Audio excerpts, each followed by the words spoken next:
alyansa para sa bagong Pilipinas laban sa Team Suka.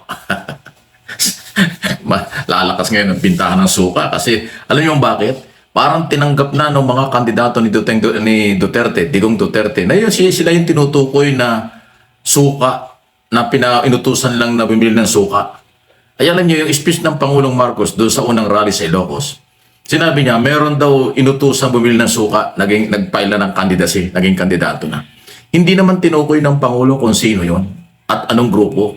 Pero biglang nag-react itong mga Duterte, PDP laban candidate na di bala daw suka. Dahil yun daw ipang mahirap at yun daw ay alam at kabisado ng mamamayang Pilipino na hindi daw nila ikinahihiya.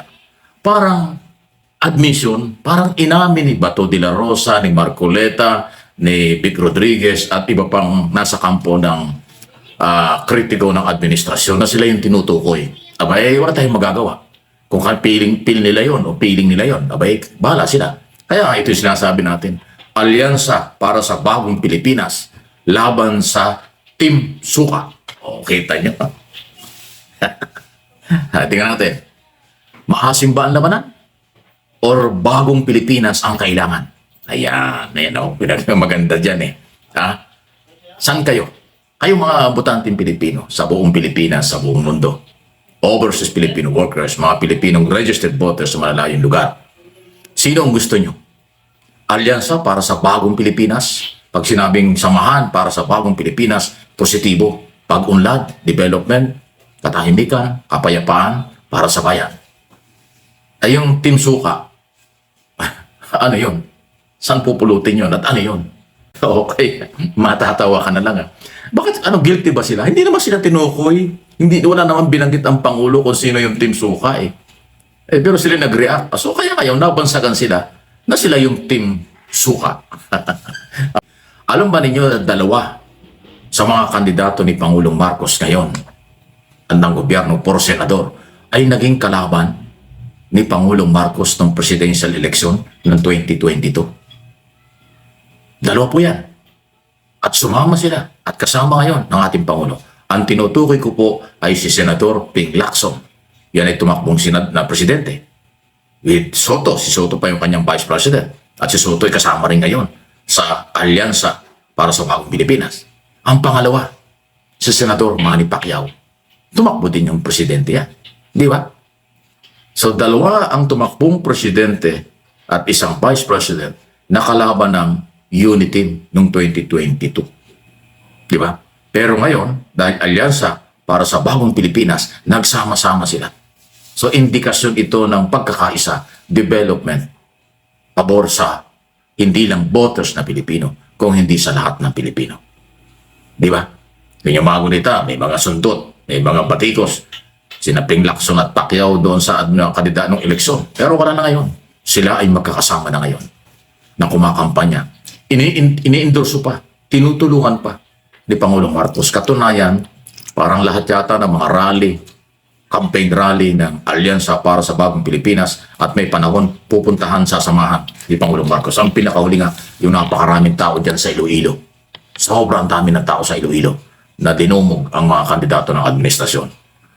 Kandidato ng administrasyon laban sa Team Suka. Ayan na naman tayo, suka na naman. Ang asin ng usapan, ano ha?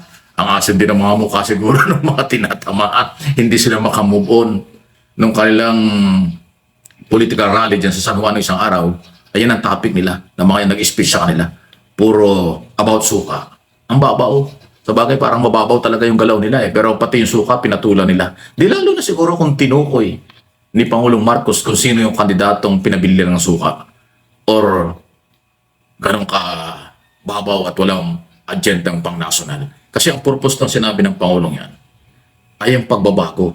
Kailangan may mga agenda ang kandidato. Kailangan may mga agenda ang politiko. Kailangan may mga agenda ang mga nag-file ng certificate of candidacy. Hindi yung wala namang plano, walang alam o walang kakayanan o kung ano man na parang ang inutusan lang bumili o magdala ng suka, naging kandidato na. Wala naman tinukoy, inuulit ko. Bakit nagre-react ang Team Duterte na ngayon ay tinatawag na Team Suka? Ay, talagang matindi, ano ha? Anyway, congratulations dito kay Pacquiao at Ping Lacson kahit sila'y kalaban Naging kalaban ni Pangulong Marcos noong 2022 election, sila ay kasama na ngayon para sa pagbabago ng Pilipinas. Alyansa para sa bagong Pilipinas. Yan ang magandang balita. Okay? Sunod na ating pag-usapan ay ito pong, kampanya pa rin. Kasi talagang patungo tayo dyan. Pero sa isang banda, tayong mga botante, nagkakaroon ng pagkakataong aralin, piliin kung sino ang karapat-dapat. Kasi ngayon, nagpipersonalan na sila. Mga below the belt. Alam naman natin yung mga kritiko ng administrasyon ni Pangulong Marcos, from day one, below the belt ang kanilang batikos. Until now, consistent sila doon. Kasi walang national issue. Hindi sila manindigan sa issue ng West Philippine Sea, exclusive economic zone. Ayaw nilang panindigan yun at ayaw nilang suportahan ang ating administrasyon. Katunayan, meron pa silang isang kandidato ang sinasabi, wala namang West Philippine Sea. Gawa-gawa lang natin yan. Kaya nanggigigil ang military at Coast Guard dahil sila yung nagbubuwis ng buhay para ilaban ng West Philippine Sea. Sasabihin ng kandidato ng Team Suka, walang West Philippine Sea. Matindi talaga. Okay? Pangalawa, wala akong narinig na kung anong magandang pagbabago ang plano nila. Lahat ay paghihiganti at sama ng loob at galit. Kaya nga, ang kampanya ngayon ay naituturing ko na personalan. Lalo na kung manggagaling sa mga kritiko o ng administrasyon. So, personal laban sa development. Personal laban sa pagbabago. Personal para sa bagong Pilipinas. O saan tayo? Team Suka na naman. Team Suka na ayaw ng pagbabago. Laban sa bagong Pilipinas. Bangon Pilipinas. Bagong Pilipinas. May pag-asa ang Pilipinas. Ayun na yung kailangan nating gisingin.